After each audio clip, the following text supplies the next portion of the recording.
கிருஷ்ணா இப்படி நெஞ்ச துட்டியப்பா அப்படிங்கிற மாதிரி தான் இந்த வார கதை போகுது அப்படிங்கிறது போகிற போக்கிலே தெரியுது நமக்கு. இந்த பொண்ணு வந்துட்டு சிந்து செமத்தியாக ஃபேமிலியில் செட்டில் ஆயிடுச்சு அப்படிங்கிறத பார்க்குறோம். அவங்க எல்லாம் தாத்தா பாட்டியெல்லாம் வந்துட்டு சிந்து இல்லாமல் இருக்க முடியாது அப்படிங்கிற லெவலுக்கு போகிற மாதிரி போயிட்டாங்க.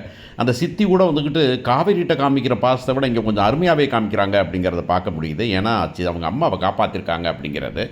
ஸோ இதில் ட்விஸ்ட்டே என்ன அப்படின்னாக்கா கிருஷ்ணா தான் பண்ண போகிறாரு அப்படின்னு பார்க்குறோம். ஸோ இன்றைக்கி இருக்கிற கதை பிரகாரம் பார்த்திங்கன்னா வந்துட்டு இவரை வந்துட்டு சொல்லியாச்சு, காமிச்சாச்சு, இந்தப்பா நீ என்ன பண்ண எனக்கு தெரியும், அங்கே போயிட்டு நீ வந்து வம்புழுத்து விட்டு சைட் இன்ஜினியரை வம்புழுத்து விட்டு இவரை வந்து சொல்கிறதெல்லாம் பேசக்கூடாதுன்னு சொல்லிட்டு இங்கே வந்து நீ பதப்பிக்கிட்டு இருக்கியா அப்படின்னா, என்னப்பா நீ சொல்கிறப்பா அப்படின்னு பேசும்போது இந்த அன்பு கேரக்டர் வந்து இந்த பர்டிகுலர் செட்டில் உட்காரவே இல்லை அப்படிங்கிறது ஒன்று. இன்னொன்று வந்துட்டு விஜய் வந்து அவரை டீல் பண்ணுறது தப்பாக இருக்குது அப்படிங்கிறது தான்.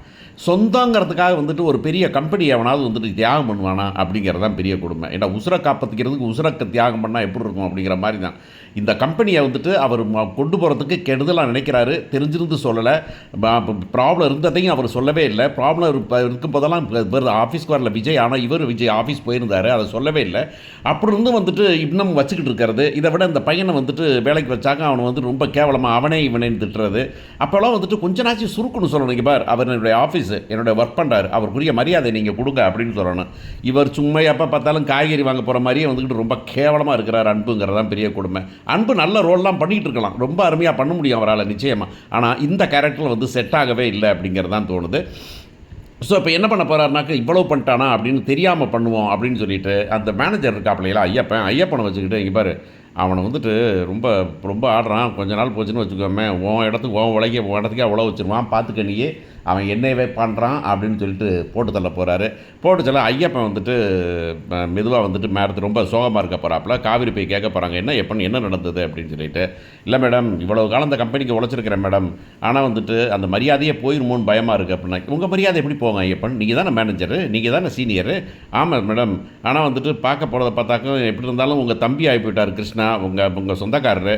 அப்படிங்கிறப்ப வந்து நாளைக்கு ஒரு பிரச்சனைன்னு வரும்போது எங்களை தூக்கிட்டு வைங்களா மேடம். இந்த பாருங்கள் அந்த சித்தப்பா நிலைமை என்ன ஆச்சு, நீங்கள் என்னங்க நீங்கள் சொல்கிறீங்க, நீங்கள் எங்கள் சித்தப்பாவும் நீங்களும் ஒன்றா அவர் பண்ணுற ஃப்ராடுத்தனை எங்களுக்கு தெரியாதுன்னு நினச்சிக்கிட்டு இருக்கீங்களா?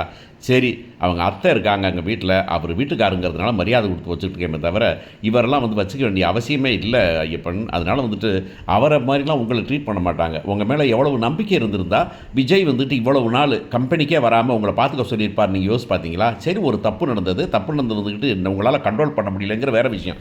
ஆனால் அதுக்கப்புறம் நான் செய்யும் உங்களை என்னமாவது சொன்னார் அவர், உங்கள்கிட்ட தான் ஐடியா கேட்குறாரு ஐயப்பன் அப்படின்னு.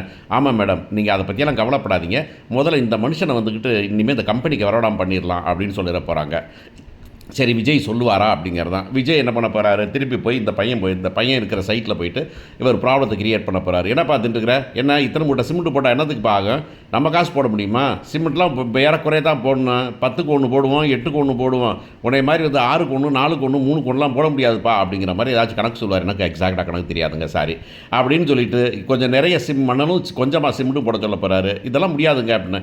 ஏய், செலவை யார்ப்பா பண்ணுவா, நீயா, உன் கம்பெனியா அது, ஏன்னா உங்கள் கம்பெனியா, நீ குடும்பமே உங்கள் குடும்பம் இல்லை, நீ என்ன அப்படி அப்படின்னாங்க. இங்கே பாருங்கள், என் வேலையை கெடுக்காதீங்க, நீங்கள் போங்க அப்படின்னு சொல்லிட்டு போகிறாரு.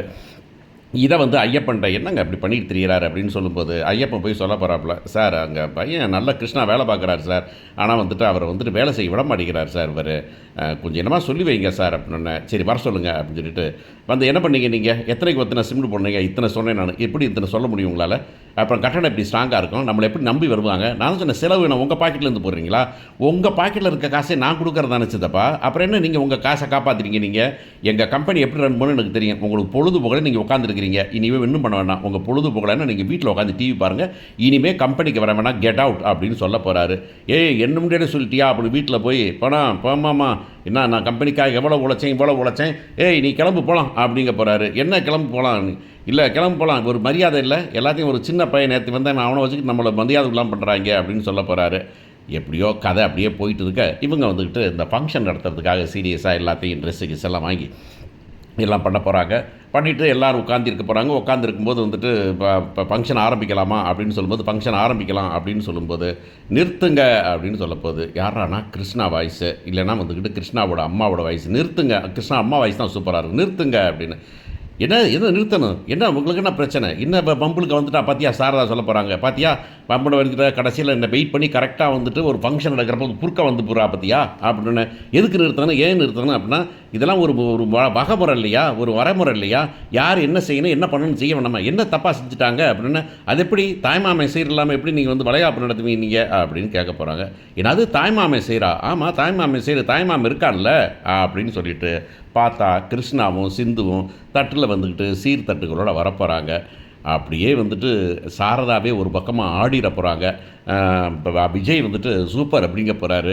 இந்த காவேரி வந்துக்கிட்டு கண் கலங்கி நிற்க போகிறாங்க. பரவாயில்லை அண்ணன் தம்பி அப்படின்னு ஒருத்தர் இல்லாமல் வெறும் பொம்பளை பிள்ளைகளாக இருந்த வீட்டில் இப்படி ஒரு ஆம்பளை பையன் வரான் அப்படிங்கிறது நிச்சயமாக ஒரு ஷாக்கிங்கான சந்தோஷமான விஷயமாக தான் இருக்கும் அப்படின்னு நம்புகிறேன் நான்.